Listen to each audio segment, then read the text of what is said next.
that. We will now head to Mr. Cooper, followed by Mr. Garrettson before we let the minister go on his way. Mr. Cooper. Thank you, Madam Chair. Minister, did your Chief of Staff, Zita Stravis, read the issues management note, which was also sent to her? No. My understanding is no. Okay. I wouldn't testify for her, but I asked and she said no. Okay. Thank you very much. Minister, through you, Madam Chair, you have had a history over the last two meetings that you have appeared before this committee in providing inaccurate testimony. On June 1st, you said that the issues management note was withheld by you as part of an operational decision by CSIS, which you now concede is not the case, that there was an intent that you see that issues management note. You said in answer to a question that I posed to you that the issues management note had not been sent to you, even though I have a redacted copy of the issues management note that clearly indicates that it was sent to you. The fact that you didn't read it, the fact that it went into a big black hole, is an entirely different matter, Minister. And Madam Chair, Minister, you seem to make a big deal about accessing a secure terminal. You cited that this would have been transmitted to a secure terminal in the Deputy Minister of Public Safety's office. Can you confirm that your office and the Deputy Minister's office, at which this secure terminal is located, are at the 19th floor of 269 Laurier?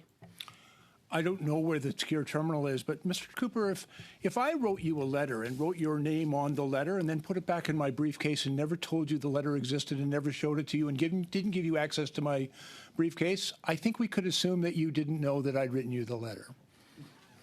Minister, you mean to tell me you don't know where the secure terminal is on the same floor as your office in the Deputy Minister's office? How is that an answer that lends itself confidence on the part of Canadians that you had a grip on fulfilling your responsibilities and receiving information, in this case, on a matter of high importance involving a member of Parliament who was being targeted by Beijing? Really, Minister? Yeah, really, Mr. Cooper. Really, Mr. Cooper, that office was not, that terminal is on the other side of the building. I do not have access to it. I do not have any access to it, and I don't know precisely where it's located because, frankly, if I knew where it was located, I might have been given access to it. Well, Minister, I'm glad you've now discovered where it is. But Minister, had you not thought to go down the hall? You talk about this expectation, an expectation that led to this issues management note going into a big black hole. Had you directed your officials to bring to your attention issues management notes on matters of high importance that were addressed to you? Did you ever instruct them to bring those memos to your attention? I mean, how is it possible? I mean, how can you be told? Do you have to be told to read documents that are sent to your attention? Do you have to be told by officials before you bother to do so? Mr. Cooper, just to be really clear, I have to be advised that there's a memo that needs to be read, and it was not in this case.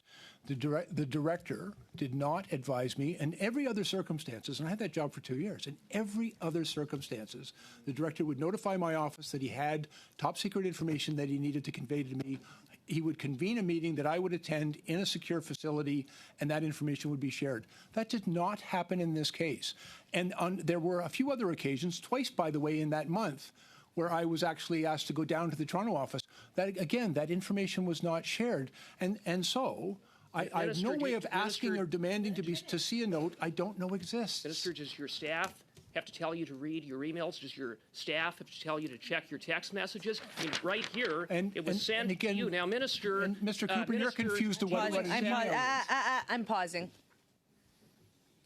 I don't know about the intentions of any member, but I will tell you that I am the child of immigrants, and when we're talking about the security of our country and we're giving addresses and we're giving information, I question some of what we're doing right here.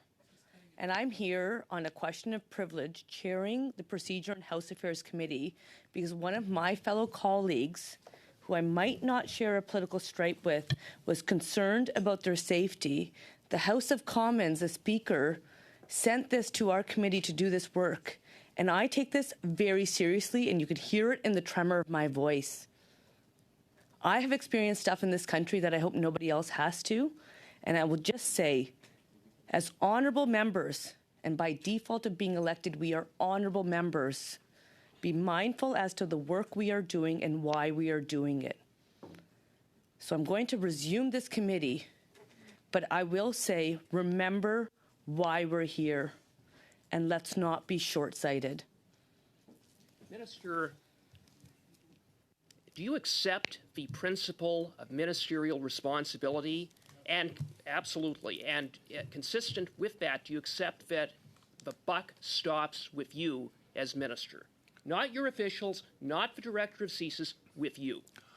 I believe in responsibility, and I believe taking responsibility means fixing things that don't go well in your department. And in this case, that information was not shared, and it should have been. And so steps have been taken now to remedy that. And you have spent this entire meeting throwing the director of CSIS under the bus, throwing your deputy minister under the bus. Everyone is responsible but you, Minister. Minister, you failed, and you failed colossally. Mr. Cooper, I simply disagree with your characterization. I have not throwing anyone under the bus. I'm explaining what happened, and in this case, what did not happen that should have happened.